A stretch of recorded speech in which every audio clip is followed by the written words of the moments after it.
Hello, fabulous friends, fans, and superstars. Welcome to your horoscope for the week of May 7th, 2023. I am your astrologer, Nadiya Shah. Thank you for being here. It is a remarkable astrological week, without a doubt. Big moves happening in the sky now.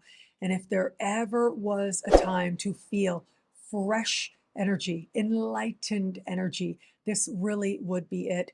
We have the most surprising day of the year, but I gotta say, for some people, this may be the most shocking day of the year. Now, this is the annual meeting of the Sun and Uranus. When these two planets get together, either it lends itself to new ideas, breaking free from the past and being cleansed enough of the past so that we accelerate our pathway into our future, more authentic, more independent, or it's just erratic energy, a surprise a minute, and we're waiting for it to pass. This is an energy of extremes. It's going to go one way or the other. Either it'll be a delightful, incredibly positive surprise, or it really will not. But the thing is, even if it feels like it's not, very quickly we understand how to use whatever might be happening to our advantage. And quick really is key here. That's how Uranus likes to work. We've got a retrograde Mercury under the same sky in the same part of the sky, the sign of Taurus. And so these are about practical implications and practical changes. We're looking at what we own, what we earn, how we feel about ourselves. We're looking at what we've manifested and what is worth staying the course with faith that we may just have a breakthrough. This is changing course, changing directions in an instant that could have a lot of us scrambling rather quickly, but it also holds so much excitement and so much promise for more than we knew before. I'm going to invite you to think back 1781. That's how far back we're going here. And that is the year that Uranus is officially discovered, documented by the Herschel siblings, William and Carolyn. Now, there is evidence that Uranus was spotted before, but the actual documentation, recognition that this is a planet was attributed to them at that moment. I truly believe that as we understand more about ourselves as human beings, we explore our potential, we have an understanding of our own free will and how we co-create the universe together. We discover more about the universe. We expand our understanding of our external environment, the more it is we're willing to contemplate our internal environment as well. Descartes was a philosopher and writer, and the phrase that he said that has become a part of really the modern mind, that encapsulates the modern mind, is the phrase, "I think, therefore I am." Now, he said this decades before the discovery of Uranus, but in many ways, it was this phrase that set the stage for how we would come to understand the universe that much more expansively, navigating forward. And that is because with the discovery of Uranus came many movements of freedom, of independence, and of how it is that thought itself serves as the foundation for freedom. These are all thoughts and concepts associated with Uranus. Uranus does represent revolutions and freedoms, but it also represents a personal sense of our own rightness, our own independence, our ability to honor something and see something in each other that is equal to the other. And so we've had something very interesting as of late, of course, as we are beginning this week. Very recently, we had the coronation of King Charles III. I'm not expressing any opinion around that at all. I did think that the chart was profoundly interesting.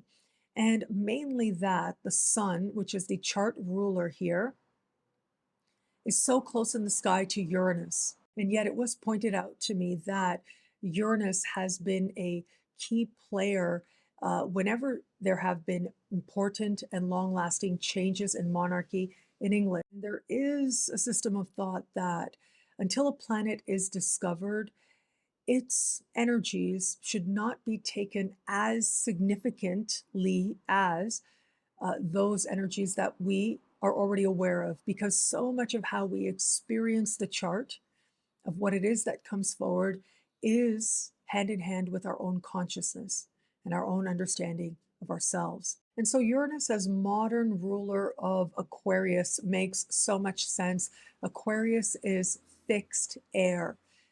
Fixed signs hold a season. They are in the middle of a season. So it's when the season tends to be strongest. With Aquarius, that takes place in the middle of winter in the northern hemisphere.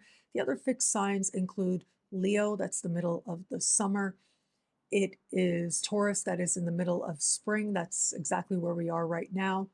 And Scorpio is in the middle of the fall. Whenever the sun conjuncts a planet, our consciousness around that planet, for us individually, and yes, collectively as well, sort of goes through an awakening of sorts. In historical terms, when we look at the Age of Enlightenment, that represented a time encapsulated by Descartes, encapsulated by the discovery of Uranus.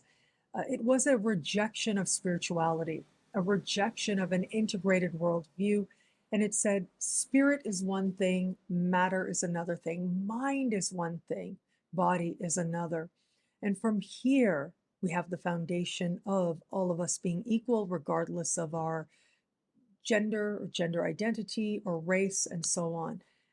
But of course, what this did was it represented a separation from our physical selves, where a lot of wisdom actually lies. It's like we need the physical selves to transcend the physical self.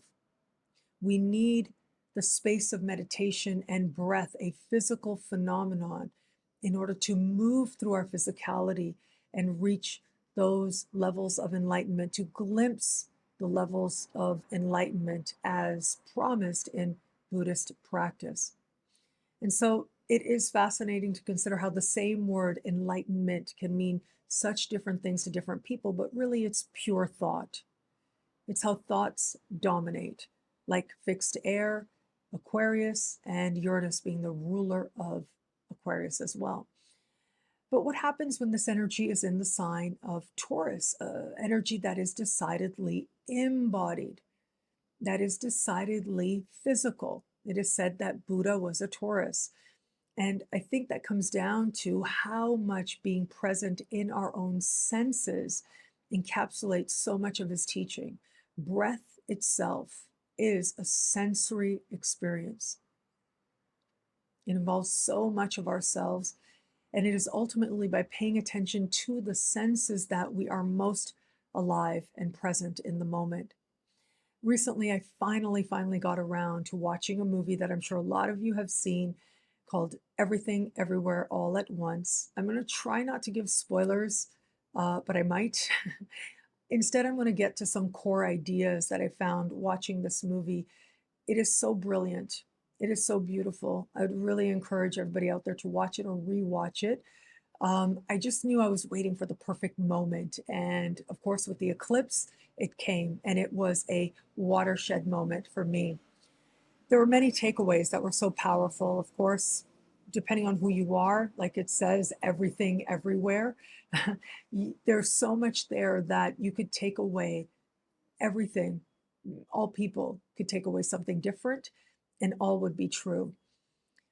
One of the more powerful realizations I had watching this, I think a lot of people share this as well, is what do things mean? Like, what does a moment mean? If our lives, essentially, in the larger sense of the universe, is just a speck of not even dust, it's so minuscule. Our lives being so short that it represents just a whiff of a scent of a breath. If that's it, if life is something that some people might find meaningless, there's actually a way to reclaim meaning within that. We can actually find the moments of our lives, of our lived existence, to be meaningful by accepting that we don't necessarily need to have some grand understanding, that it all means something. Now, Of course, I'm saying this. I truly believe that the universe is wise and loving. I'm able to make those connections in my own life, what has been and where that's gotten us today, how the discovery of Uranus had to come just after I think, therefore I am, how the discovery of Uranus then was this harbinger to the modern age that we find ourselves in now, with an appreciation that we are growing towards a greater sense of equality for more people than ever before, than ever lived before. And that's powerful to appreciate. And we have that. But at the same time, there's something to be said for the great equalizing power of being present for our lives in this moment, for actually living in this moment, rather than thinking that this moment necessarily has to mean something more than just us being present, than just us being alive. Of course, that's not all the movie is about. The movie is about love, right? It's about how love endears, how love moves beyond realms and all the multiverses, and how love is a force that saves us, constantly saves us. Love is the force that reminds us we're not meant to be alone in this world. So there's so much that was so powerful in this movie, just visually incredible. To me, it was very Uranian to watch this. And I thought, how perfect. We had an eclipse in Scorpio, Scorpio having to do with the truth, right? Quote unquote, looking at what's really under the surface. And also having that eclipse opposite Uranus, which brings with it surprises and new beginnings and new ideas. And now, as we move into this week to build towards the conjunction on Tuesday of the Sun and Uranus, what a perfect time to think about all the lives that we embody, all the ideas, all the brilliance, all the insights, and at the same time, to allow ourselves to experience them in the moment in and of itself, to not necessarily think that it needs to be so much more significant, although it might be. And that might be a time, and there may be a time for that contemplation. It is enough to be here now. And if you are here now, it means that there is something within you that is the essence of love itself. I mentioned Mercury retrograde, how profound that over the course of this week, Mercury is slowing down to a standstill and preparing to go direct at the beginning of next week. This is so important and so fitting to what is taking place now. Whereas the truth of the Sun meeting Uranus is flashes of insight, instant freedom, enthusiasm, and excitement for our existence.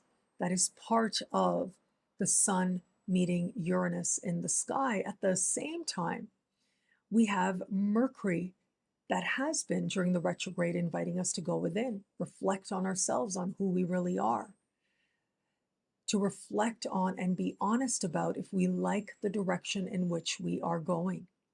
And this now, Mercury slowing down to stationary as we get to the end of the week. And when a planet is stationary, standing still in the sky, it is at the height of its power. It is closer to the Earth than it might otherwise be. It becomes more important a symbol. Well, as Mercury slows down to a standstill, Mercury will be having key conversations with Saturn in harmony and with Venus. Where it comes to Saturn, if you think back, it was about a week into April, just as Mercury was stepping into shadow, that Mercury aligned in a type of conversation that astrologers call a sextile, a harmonious conversation, an energy of empowerment, of identifying what steps we can take to improve our circumstances and, as a result, to cultivate talent and reap reward. Well, that was how we kicked off Mercury retrograde season. Well, now as we get to the end of the week, Mercury is returned to where he was way back in the first days of April, when he first made the alignment with Saturn. Now, back then, Mercury moved very quickly. Now, Mercury slowing down, standing still, is just hanging tight this conversation with Saturn. We're going to feel it all week. It will perfect towards the end of the week, but then we'll feel it next week and even the week after as well. And so, whatever takes place now, in some way, it's like a deep dive, a more profound understanding of what was taking place for us way back in the first days of April. But it's also unique in and of itself in how Uranus conjunct the Sun is such a key part of this time. It's bringing with it these flashes of insight, this inner cleansing that can change everything in an instant for so much of us. Because we've got that Saturn sextile, it means that the real potential is there for the changes to last for a long time to come. At the very beginning of the week, Venus will move into the sign of Cancer and will, at the end of the week, connect in harmony with Mercury. This is so fascinating because, of course, Venus is love. In the sign of Cancer, she brings that much more a nurturing and depth of care and emotional love, if you will, a love that gives. And considering that, at first, Venus will make what's called a quincunx to Pluto. That happens on the same day that she changes signs. This is fascinating because quincunxes are more of a modern celestial conversation. They move rather quickly in terms of how we experience the energy. So it'll bring on a moment, but it'll find resolution as well very quickly.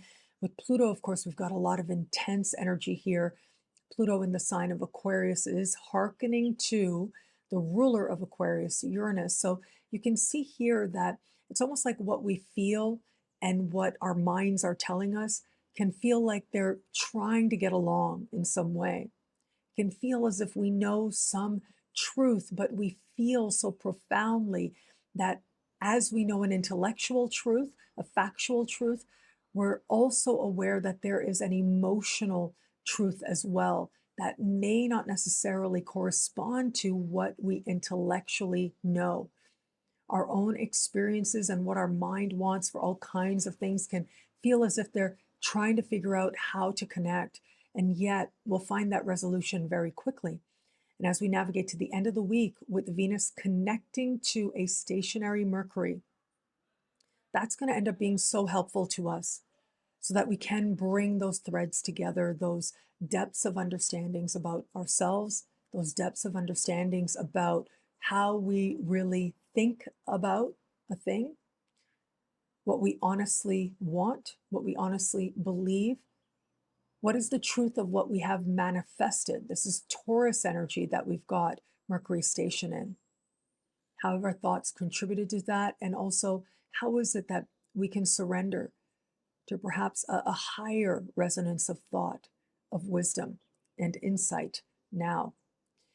There's a very empowered energy as we get to the end of the week, thanks to both Venus and Saturn, both in separate water signs. Saturn in Pisces, Venus in Cancer, speaking in harmony with that Mercury in an earth sign. It suggests that emotion and what we embody, what we manifest, well, we're more interested in having a congruency there, having it work together so that we feel good sentimentally and emotionally about our lived experience, that it corresponds to some emotional truths about whom it is we know ourselves to be and what truly matters to us. I don't want to forget to add, this is the last full week that we are going to have Jupiter in the sign of Aries. Next week, Jupiter will enter the sign of Taurus. What that means for you and your sign, I spoke of in the monthly horoscopes. So you may want to look at that again. There'll be short videos. There'll be special horoscopes, all of that. So be on the lookout for that, especially next week. But yes, for now, this is the moment we are in. Jupiter in Aries, reaching these last degrees of that sign, concentrated, heightened in its energy. It's a great time to tap into the power of initiative, of self-trust, of a pioneering spirit, and see where it is that that takes you. Well, chances are a lot of us are going to feel very determined, very passionate as well. Passion is going to be very strongly in the air, but that's also part of the joy. Life is a lived experience. It's an experience that is all the elements combined. Yes, there's earth and water, as we've talked about. There's air with Pluto, but there's also fire, the fire of creativity, the fire of will, the fire of knowing that another day is worth moving through. Whether you understand that as being enthusiastic for, whether you understand that based on where you are at this moment in your life, another day worth fighting for. You are worth navigating forward. And let this energy of Jupiter in the last degrees of Aries remind you that because you exist, you have something to celebrate. Because you are here, you have something to do in this lifetime, even if it isn't clear to you just yet. And look, next week, once Jupiter changes signs, it gets a lot more practical. Like we figure out what we're actually doing. Right now, with Jupiter in Aries, it's about being and believing. It's about the conviction of life. Everything ultimately just wants to survive. And survival means different things to different people, but survival can also mean thriving. It can mean happiness. Let Jupiter in the last degrees of Aries remind you and remind you to celebrate the happiness that has been, but also all the happiness that has yet to be. What I love about this week for us, there's so much here. It's a powerful and meaningful astrological moment. This is massive. This is big. We've got big changing forces here that speak so notably and so powerfully to how everything can change in an instant. I know I'm calling this the most surprising day of the year, but I gotta say, for a lot of us out there, it may be the most shocking day of the year as well. Because it is now that as we see the truth, where it is that we haven't allowed ourselves to truly appreciate it deeply, well, that truth can seem like it takes us aback. It can feel jolting even. And yet, that's part of the fun. There are not enough surprises in life, I'll tell you. And I know not everybody agrees with that. With all this Taurian energy, it's also fixed, but it's Earth. Yeah, maybe the Taurians out there don't agree with that, or the Scorpios, or the Leos as well. And yet, there is something very enlivening when things feel like they could change in an instant. Because the truth is that if they can change for the better. Well, thank you so much for watching. What do you love about this week? Let me know in the comments below. I love reading you guys. And to prove it to you, here are some of my most recent favorite comments. Thank you to everybody who likes, who comments, who subscribes, who shares, a thumbs up. All of it means so much. I'm truly so grateful for you. And of course, if you want to know how all this wonderful stuff this week speaks to you in your sign, log on to NadiyaShawSuperstars.com, where we get expanded, exclusive video scopes each and every week for each and every sign for as low as just $3 a month with choose your membership rate. Higher tiers get you things like all access passes to Synchronicity University events, consultations with me, and so much more. All of this in the superstar space at NadiyaShawSuperstars.com. Links are in the description below. Synchronicity University presents some incredible programs that are underway right now. And now you can sign up for single classes. They are available at synchronicityuniversity.com. Ursula Stockter, her classes are underway. She is teaching Jung and astrology. That class is available to watch live in English or in Spanish as well. So this is very exciting. The first Spanish language course at Synchronicity University. Thank you so much to everybody who's shown love and support for that course. But yes, you can join Ursula, sign up for her singular classes, and also you can check out her previous class available for download at synchronicityuniversity.com called Tarot for Astrologers, Jung and Tarot. All of it can come together in such powerful ways to improve your practice, to bring a Jungian perspective to it. My own class as well is underway. It is called Back to Our Roots. And in this class, we are going through the lessons that I present in my first book, Astrology Realized. You don't have to have the book, but if you do, well, you'll be able to understand how the lessons I'm teaching in person are corresponding. But again, you don't need to have the book necessarily, although if you get it, thank you very much. I love you for it. That is my most popular book, and I am really proud of that. But yes, that class we just had was on planets are like parts of the soul. Our class coming up this week will be signs are the ways in which planets find their expression. And the third class will be houses are areas of life, fourth class on aspects, and finally the fifth class will be on putting it all together, synthesis. So there's a lot to learn there, whether you are a pro, you've been doing this for a long time, or whether you're brand spanking new. You can download the first class now instantly, and you can also sign up to join the rest of the classes live. I hope to see you in class at synchronicityuniversity.com for me and for Ursula. Links are in the description below. Synchronicity University has an incredible faculty for our May 2023 speaker series. I hope you're loving these classes that are underway now. I want to start by telling you about Melissa Sonova. Melissa Sonova, of course, she is our big dog for this session. Tarot goddess, best-selling author. She taught 2 previous courses with us, 5-part courses called Kitchen Table Tarot and Kitchen Table Magic. Those are available right now at synchronicityuniversity.com for a limited time as well. But yes, you can sign up for her singular class where she's teaching on setting the stage, right? Everything you do when you're preparing for a reading, she's going to help you to navigate that. My friend, Franco Soulbody, he is amazing, and he is going to help us to understand the different ways in which we can tap into the potential of a chart. There are enlightened ways and really unenlightened ways to do that. He's going to use the chart of a very unenlightened figure, Charles Manson, to help us to navigate those lessons. My friend Helene Ceriso, I love her. She just embodies so much love and generosity. Helene is going to be looking at the upcoming Venus retrograde season. This is very big. This is going to define much of 2023 for so much and so many of us out there.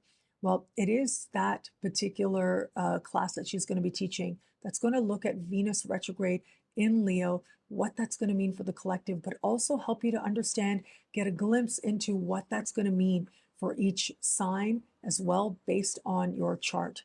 And we also have Natalie Levin. You love Natalie Levin. I love her too. You see her on my channel all the time lately. She brings so much love. She does the full moon guidance videos. I know how much you guys love them. So she's going to be looking at bringing kindness to the astrology reading. We're also going to have Dustin Cormier, my fellow Canadian and future big dog astrologer. So happy that he's going to be joining us. He's going to be teaching the friend-enemy technique that we see in Vedic astrology. So you can see here, there's so much to learn. You can sign up for single classes right now at synchronicityuniversity.com. Links are in the description below. And thank you. Thank you so much for watching. I'm hoping the background noise wasn't too much. I just didn't want to close the doors. It was a little eerie to close them. I wanted to open them. I know you saw the sunrise along with me here in Rio. It's my last week in Rio. I have loved it. I've loved every minute, and I've got a few more days left to go. And I enjoyed it so much, and I continue to enjoy it. So yes, if you're in Rio, do reach out. I'll be sure to create short videos so that you guys can tap into the power of the most shocking day of the year. So be on the lookout for that as well. Thank you. Thank you for your love. Thank you for your trust. I'm grateful to share this week with you, this moment with you again, to continue to share this moment with you, and at least for today, share a sunrise with you as well. Thank you again for watching. It'll be a great week. Enjoy. Welcome to the exciting rebirth of Superstar, featuring choose your membership rate as low as just $3 a month. At Superstar, you get expanded, exclusive videoscopes each and every week, unlimited access to special horoscopes, class passes for Synchronicity University, consultations with me, and so much more. All of this in the Superstar space. I look forward to meeting you there.